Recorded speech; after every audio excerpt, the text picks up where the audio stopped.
Go straight ahead.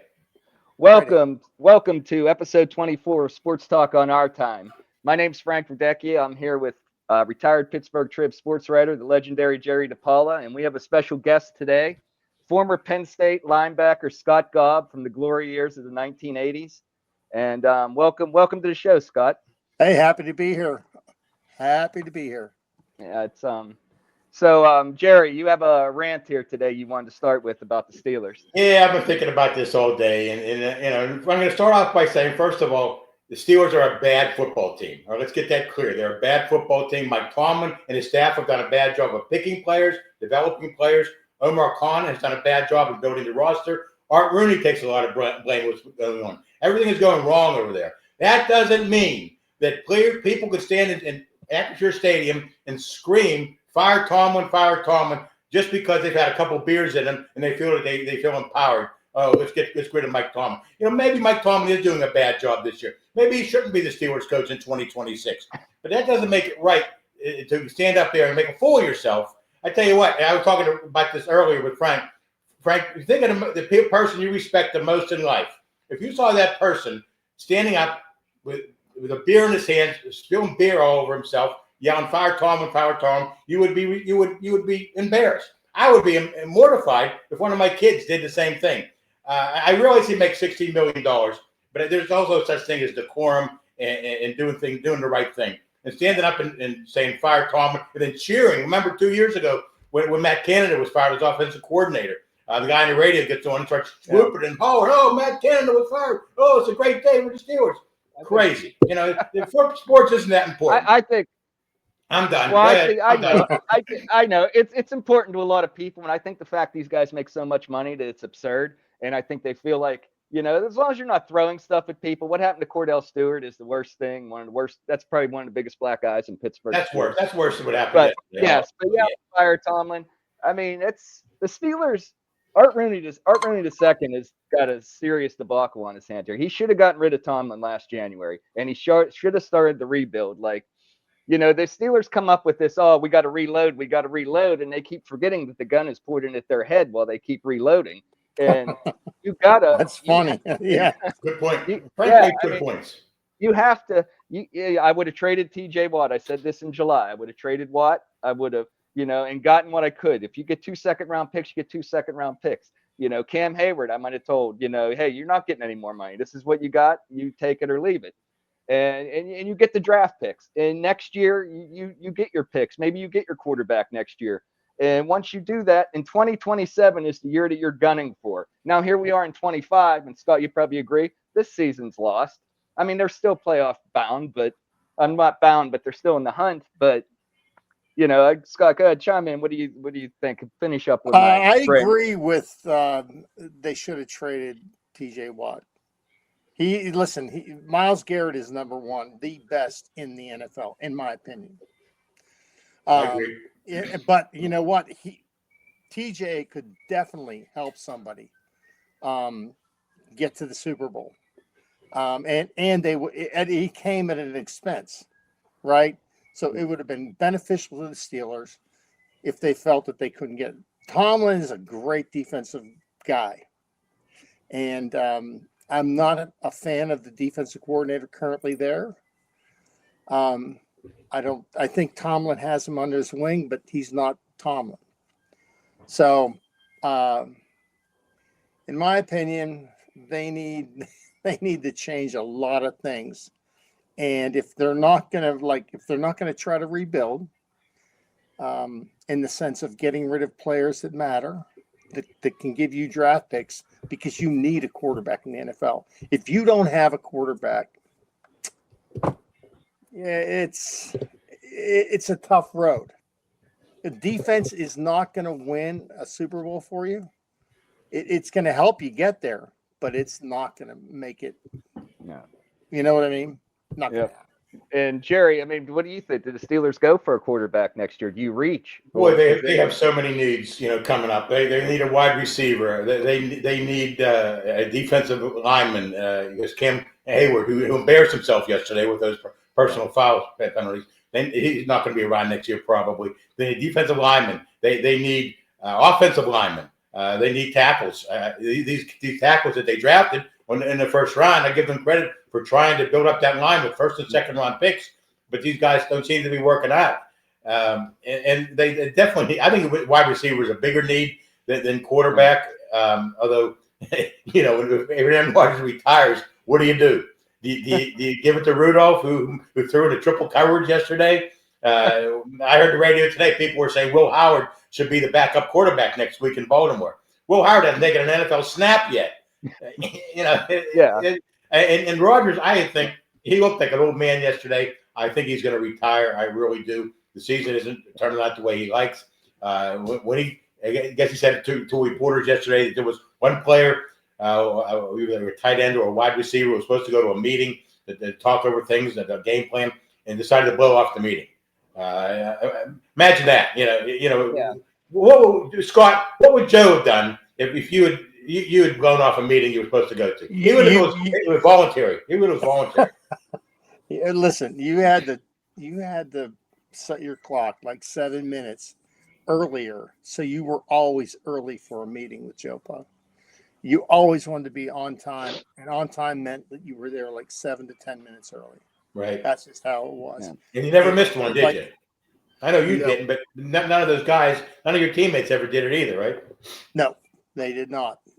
The guy knew how to run discipline and take care of business and set the standard. A real standard. Not the standard is a standard. A real standard that you had, and everybody before me and before, Joe left knew when and where to be. If you had to be somewhere, you were there, and you were there early. And that's how it rolled. That's what professionals do. Right? Yeah. That's right. That's right. And, Jerry, talking about the Steelers again, they haven't drafted a receiver in the first round since 2006 when they took Santonio Holmes. And that's a long 20 time. years ago. Wow. Yeah, that's a long time. And you can tell, I mean, DK Metcalf has to be wanting to just kill himself out there. Like, he's out there, he must be facing either double coverage or he's too thick and can't get elusive enough to get open.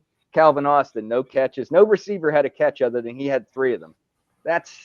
You can't sustain yourself in the NFL at that level. And why aren't they throwing to the Penn State guy, Pat Fryermuth? Yeah, I don't get that at all. They gave him a contract. They got 2 freaking good tight ends that they can throw to. 3, actually, if you count John Smith. You're right, 3. Yeah. But they can use a tight end, and they got to incorporate it in their offense way more.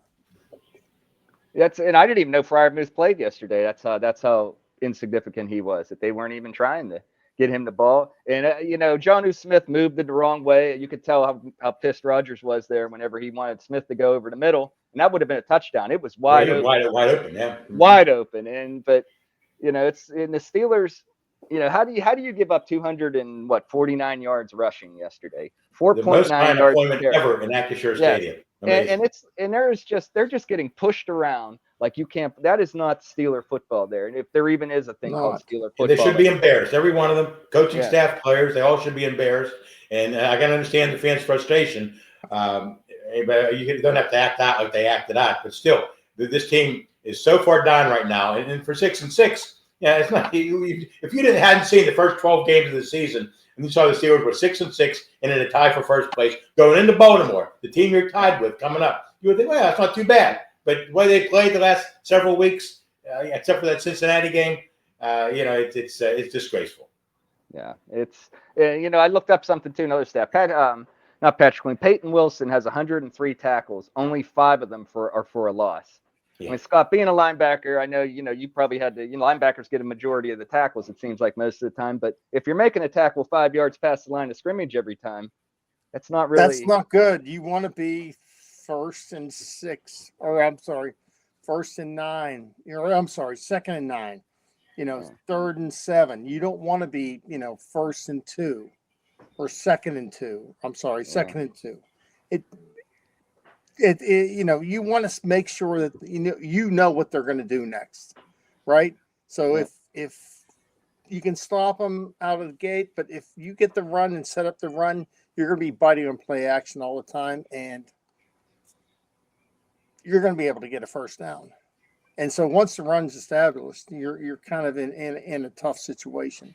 The run has to be stopped.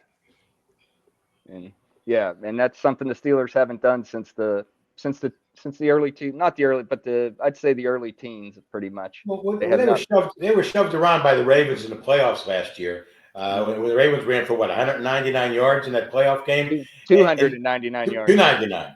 Yeah, and you would think that they would, and they did try to fix it in the offseason. They drafted a defensive tackle, Harmon, in the first round. Derek Harmon in the first round. And Yaya Black was the guy they drafted. Try to build up that offensive line. They caved into Craig Hayward's demands, and they got him, happy, I guess. But he hasn't played great. He hasn't played great at all, I don't think.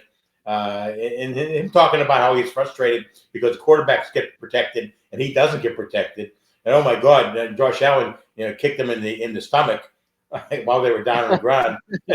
Give me a break, and then it cost him, in the penalty after the touchdown. He gets in Allen's face. That's not. He's supposed to be a leader. That's not the way leaders are supposed to act. No, I agree 100%. Like Scott, look at a TJ Watt. Linebacker you once were. TJ Watt looks like he's frustrated. And Jerry, you brought a point up yesterday when we were texting that they are running away from him every time, but he just looks like he's, I don't know if he's injured or if he's just beat up. I see plays where he's not going 100% when the ball's going to the other side like he used to. Is it just frustration, do you think, when you're getting chipped like that? That's a good question. That's a really good question. I don't know. I think that when you're out there, you're playing the game, and you're dying to hit somebody and trying to get to the ball. But if you're running a defense that is not conducive to, or you don't believe in the defense that you're running, it's very hard to be committed every down, right? And that you're in the wrong defense. And I listen, those guys on that level, they know what defense they think they should be in. It's just they do. Whether it's cover 0, cover 3, cover whatever, they know. You don't run cover 0 on the goal line, right? It's like bad choices. Bad choices. They did that yesterday, right? No, they did it the week before when they played. Who'd they play last week? The Bears. The Bears, yeah. They ran man-to-man cover 0 on the 2-yard line, and they handed it off, and the guy walked in the end zone. Right? They were playing almost a nickel, right? And that's not the right defense. Well, Patrick Queen last week complained about the schematics. Yeah. When you got a veteran linebacker complaining to the reporters about the schemes that the coaches are putting in, you got a big problem there, right there. You have a huge problem. So you kind of know where this is heading, right? They're gonna make the playoffs possibly, or at least a wild card, and then you get what you get. I'm not so sure they're going to win the division. I mean, I understand that the Ravens are struggling too, and the Steelers have an opportunity to play them twice. Plus, they play Miami and Cleveland. The schedule isn't that difficult, but I don't know the way they're playing. And poor Aaron Rodgers. I'm not making excuses for him, but he has no one to throw to. If you watch those views from behind the center, and you see the receivers going out in their patterns, nobody's open. Except for Jonnu Smith in that one pass where he went the wrong way. Yeah. He goes the right way, it's a touchdown. But for the most part, those guys aren't getting open. And in Washington, he doesn't really need to be open to catch a pass and get a nice game because he's so darn big and knocking people over. But they only use him twice. They use him more as a blocker than he was a weapon in the passing game, which I think is wrong. Well, at what point after every time they lose, it's always like, what do we got to do? We got to, Tomlin's asked, the players are asked, we got to practice harder. We got to do this. We got to do that. Sometimes you got to look in the mirror and say, talent. It's about talent, and maybe they're just not that good, and you got to accept that they're just not that good. That's the same thing we talked about when Pitt played Notre Dame and Pitt played Miami. I mean, they tried, and they had a decent scheme, I guess. But the talent and disparity in talent is way different between Notre Dame, Miami, and Pitt. And it shouldn't be that bad in the NFL. The Yeah. NFL, these teams are supposed to be fairly even. Yeah. And the Bills were one of the worst, maybe the worst run defense in the league coming into that game. And the Steelers didn't really try to exploit that at all. I don't think. I don't know too much about Arthur Smith. He was a head coach, with the Falcons, I guess, and failed there. But they're not giving the running game a chance. They're not committing to the running game enough, I don't think. And maybe they get frustrated. Maybe Rodgers gets frustrated when the running game fails and his receivers aren't getting open. I don't know. I want to be the offense coordinator with that group of wide receivers because it's very difficult to move the ball in a situation like that. Yeah, it goes back to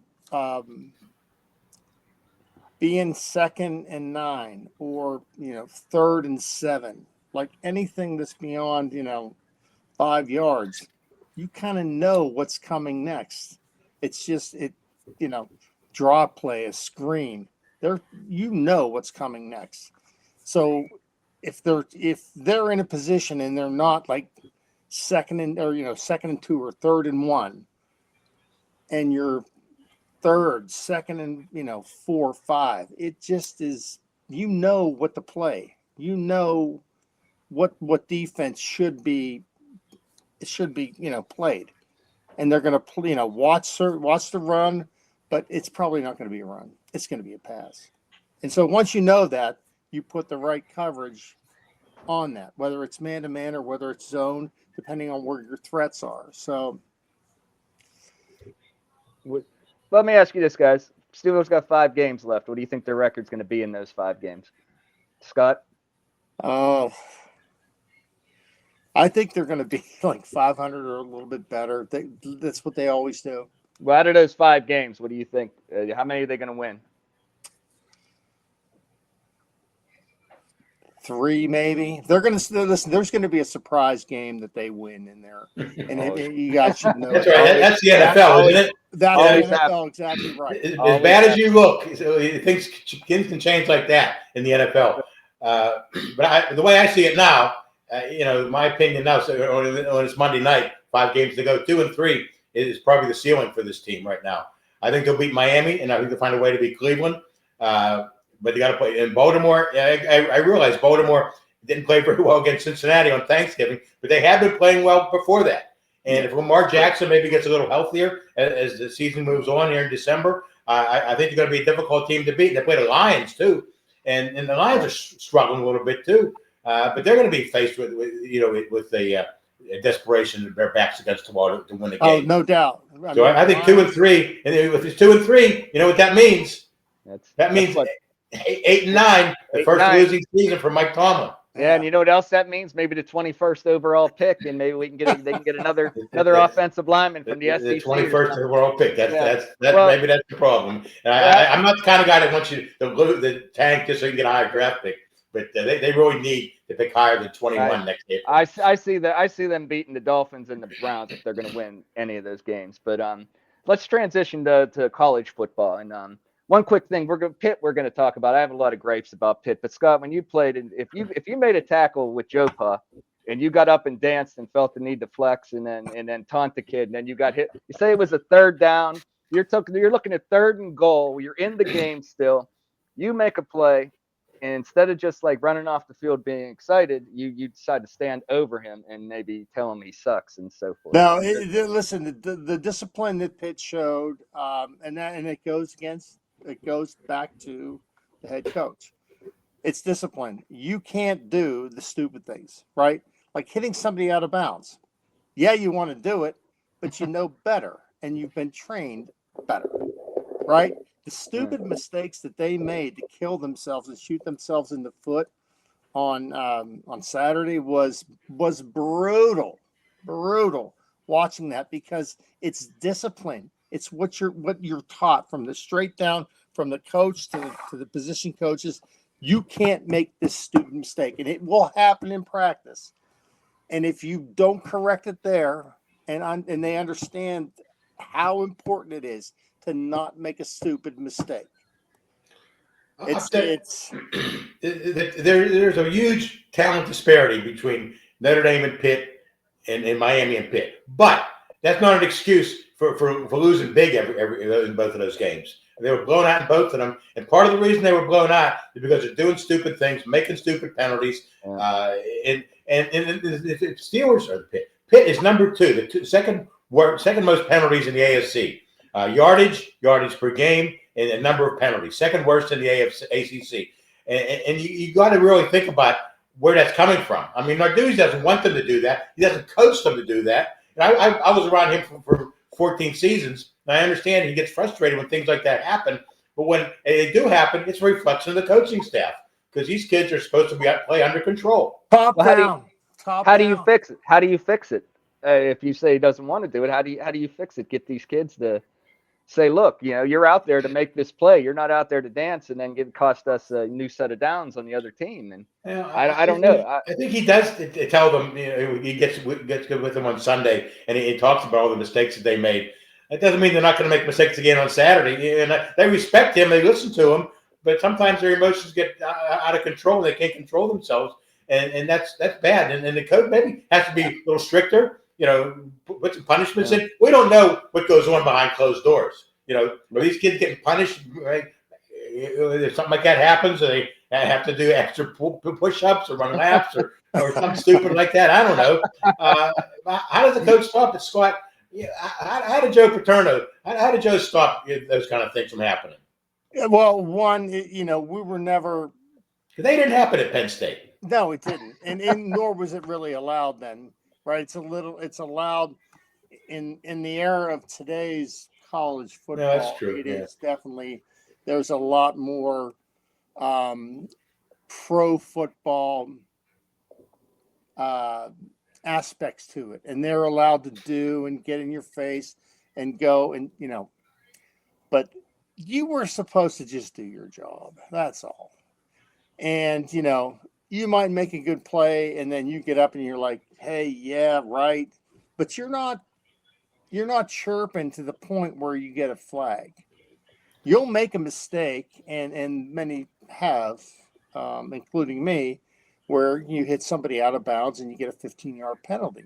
But better, and it's not consistent, right?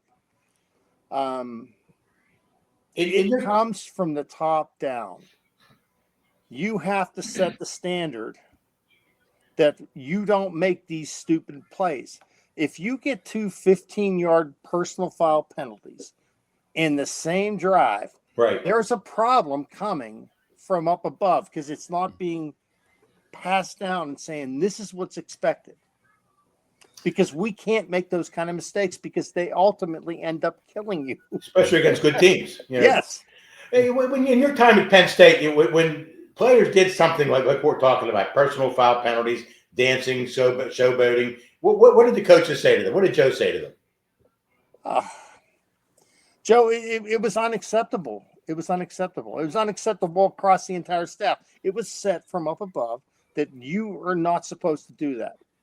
You can have a little bit of a cheer after a play, but you're not going to put yourself or the team in jeopardy by making a stupid mistake, which basically it is. Now, does it happen? Yes. Personal fouls happen. But we knew better than that. And that was what was set. You knew that you were not supposed to be doing that kind of stuff. The difference is, Scott, your teams were good enough. You guys could overcome that kind of thing. Pitt, when they played Notre Dame and Miami, they're not good enough to overcome those kind of penalties. Listen, I thought Pitt was going to be way better against Notre Dame, and I thought Pitt was going to be way better against Miami. I was rooting for them, and I root for Pitt whenever they're not playing Penn State. I grew up in Pittsburgh. I love Pitt football. My dad played there. My brother played there. How could I not love it? But those, I thought they were going to be so much better games, and they were not. And I was really let down. And I was at the Notre Dame game with my brother. And it was a bummer, because I thought they were going to be a lot better. That's it. I was at that game too, and I was telling Jerry, the best part of that game was about me and a couple friends of mine. We walked to the seats, and it was about 10 minutes before the game started, and it was mostly Pitt people there, which was nice to see. But you had just that emotion, raw emotion, thinking this is a big game. for Pitt, but you also know 25 minutes later it's going to be over. But you had that short moment of feeling like you were somebody in the college football landscape. I didn't think it was going to be over. I really had high hopes for them. I thought that they were going to be able to get something done and make it competitive. But they do something great, and then they flop, and then they do something great. You know what? 8 wins in the regular season is pretty much the ceiling, for Pitt over the years. I mean, they won 11 with Kenny Pickett in 2021. They won a championship. But for the most part, you go back 40 years, and you won't find too many seasons where they won more than 8 in the regular season. I mean, they got a chance to make it 9 in the bowl game this year, but for now they're 8-4. And I predicted it, and Frank, or season you did 8-4 for the. And Jerry, like I wrote, I said Narduzzi makes 8-4 feel like 4-8. I mean, it's just I've never seen any coach that can irritate you with success like him. I mean, because it's like it's right there, and he's like he can't help himself. Pitt fans need to realize that that's the ceiling for Pitt. I mean, in most years, that's the ceiling. I get that. And he needs to get in that portal and get as many offensive linemen as he can get his hands on. That quarterback's he brought him in this year. He brought in 3 different guys on the portal. Yeah, they got hurt. Heinz was a good quarterback, but like we said, his biggest mistake, his things right now is no pocket presence, and he takes too many sacks. Yeah, you got to get rid of the ball.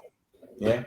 But he's running for his life every time. As soon as you see the game start, he's got 2 seconds or a second. He goes up and is on top of him. Yeah. It's gonna be a long afternoon for sure. He's got to go read 1, read 2, throw away. Right, where's my out read? That's what exactly. He's do. Exactly. Well, how about getting to Penn State too? We got is there going to be a coaching hire this week? Scott, you said you played with Terry Smith at Penn State. Do you listen? I think Terry Smith would be a great.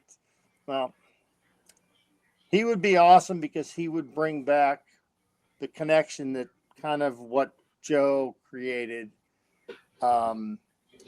with everybody. I mean, I knew all the old players, and they knew me, and it was like this friendship that it was a group that was totally bound by this tradition of Penn State football. And it kind of got lost with Franklin. I mean, listen, Franklin's a great recruiter. I wanted him gone forever. And because I wasn't a fan, and I didn't think he was the right person to pass on what was already there. There is a brotherhood there of Penn State players that want on Tuesday, December 2nd from 12 a.m. to 1 p.m.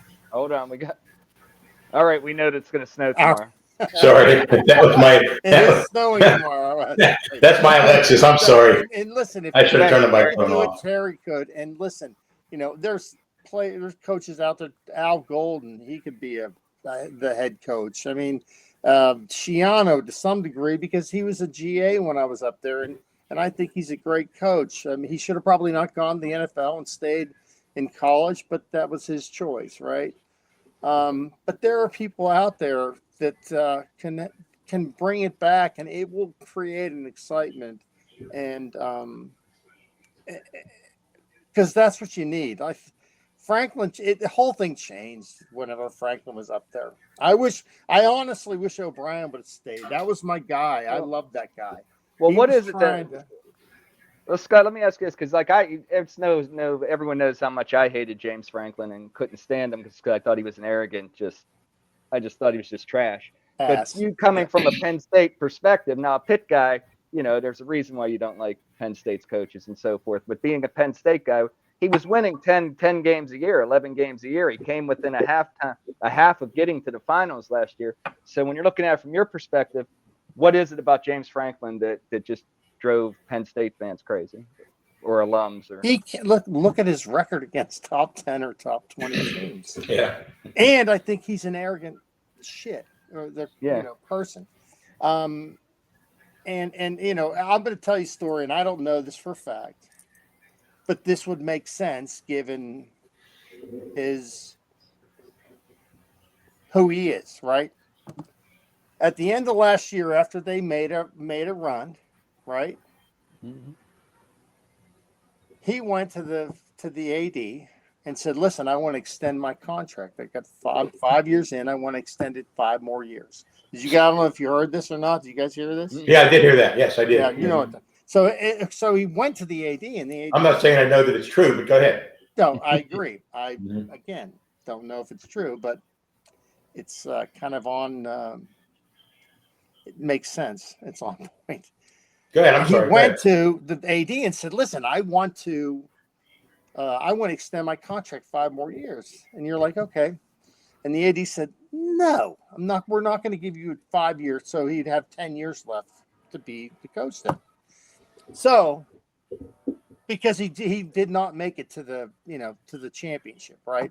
So then he went behind the AD and started going to the board members, the board of governors, to try to say, listen, I want another 5-year extension.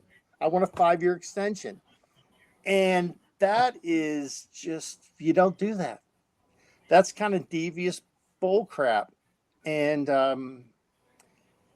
I think once he did that, and there was a blow up that happened, whether it happened in the facility, but somehow the players found or heard about it or heard it, something of that nature. And I may be right or wrong on this. I don't know. This is what I've heard. And it was an issue. And I guarantee you, once the AD heard that, or once that happened, the AD knew that he was working behind his back. That guy had a target on his back, and it was this very huge target. And he was why going to he fired him mid-season. one thing, right? One thing. And you know what? Given that story, Scott, and I don't doubt the story at all, but given that story, I think with all these jobs opening up around college football this year, after the season, if Franklin had stayed for the whole 12 games, he would have been looking for another job. He would have been, talking to LSU, talking to Ole Miss, talking to Florida, Virginia Tech, where he actually did end up. I think, given the fact that him and the AD weren't getting along, I think that he would have been looking for a job on his own, no matter how the season turned out. I think you're exactly right, because that's exactly what you would do if you said, listen, I want a 5-year extension. You say no, the AD say no, and you're like, okay, I just blew it again. I didn't make it to the playoffs, or I lost the first playoff game. I got to start looking to what's my next step. I agree with you 100%. That's exactly right. It happens a lot in coaching, in the coaching ranks, where a guy doesn't get what he wants, whether it's money or more years on his contract, and he gets to the end of the season or close to the end of the contract. He says, "Okay, I'm going to look for another job." And sometimes it's hard to keep these guys happy because they have such huge egos. And it's I a shame. think he has a massive ego. Yes. Oh yes. God, it's massive. That's an understatement there. Jesus, man. But look, here's a guy with an ego, Lane Kiffin. But I think Lane Kiffin's not by himself. You hear his name, and people want to, he gets crucified, and other guys don't. But he left a good gig. He left. He's going to play. They're going to play in the college football playoff, and he said, "Well, you know what? I think I'm going to go over here, and if I don't win a national championship, then I'm going to get fired in 2 years." Where at Ole Miss, they probably build a statue of him if he stayed. But did you hear Scott? Did you hear the terms of his contract? I don't know anything about his contract. Lane Kiffin is going to get the same bonuses paid by LSU that he would have gotten for his team for Ole Miss going to the college football playoff. So if the players who he's not coaching right now somehow get a championship game, he's going to make a series of bonuses that LSU is going to have to pay. My problem is Lane Kiffin. You don't leave a team that you're coaching when you get to a place that you have never, ever been before, and you have a chance to do something that you've never done before. And he may never do again. Ever. Yeah. I don't care if he goes to LSU, Florida, whatever. He may never get the chance to ever, but he's got it right now. And he left that team high and dry. Yep. I think it's a douche move, and it's bad.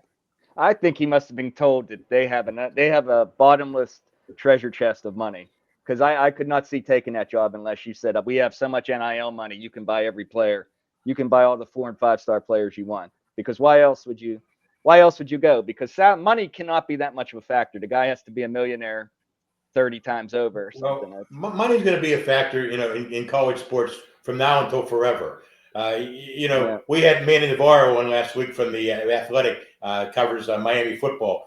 and he was saying that Miami football has more money than any other school in the ACC to pay players. So it's almost like the Yankees against the Pirates. You know, the Dodgers against the Pirates. They have all this money; they can pay players, get whoever they want, and Miami and schools like it are going to be able to sign whoever they want to sign, and it's going to be the haves and the have-nots, if it isn't already. If I was a coach, I don't care Power 5 or low Power 5 or one of the four, I would be hunting for 2 and 3s that are under the radar. That's exactly what I would do, because there are players out there, just because they're 5'11", 6'1", or this and that will play their ass off, and they will make, and you can win with that. It's possible, and it's a shame that they don't that they think you just need whoever rates them 4 or 5. Great. But 4 or 5 sometimes don't turn out. They don't end up in the NFL. There's a lot of 3s, a lot of 2s, overlooked players that make it to the NFL. And it's not about the NFL. It's about, I'm talking about more college, just being a player in college football. Well, that's pretty much what Pitt has done in recent times. I mean, Mason Heitzel, had a very little interest from any Power 4 schools, and here he is starting at Pitt and leading his team to a pretty decent season. Pretty decent season. No doubt. Narduzzi's built his program on 2 and 3-star players. I will give him that. He will drive you crazy, but I will give him this. They do find talent in kids that are not hyped, and they do develop talent. I look at, there's a laundry list of people I can look at. Sebastian That's the only place I'd coach, Pitt, because that's what they look for. Yes. I mean, I coached 7th grade football in New Jersey for 7 years, but if I had my druthers and could coach in college football, I would coach and try to find the fucking 2s. I'm sorry, the 2s and the 3s that are tough as shit. Right? That's what I want. Sorry, Frank. You know, I kind of go. That's it. That's it. What I say, it's the end of the show, so that wasn't too bad then. But all right, Scott, thanks for coming on. Scott, you're a gentleman to come on with us. We really appreciate it. Oh, I love it. Yep. You kidding me? It was awesome. Thank you for having me. I had fun. Yeah, Frank, we basically had a podcast on. It was St. Patty's Day. You and I were chatting, and I said we should have a podcast. I'm glad you did it, because you're good. Both you guys are great.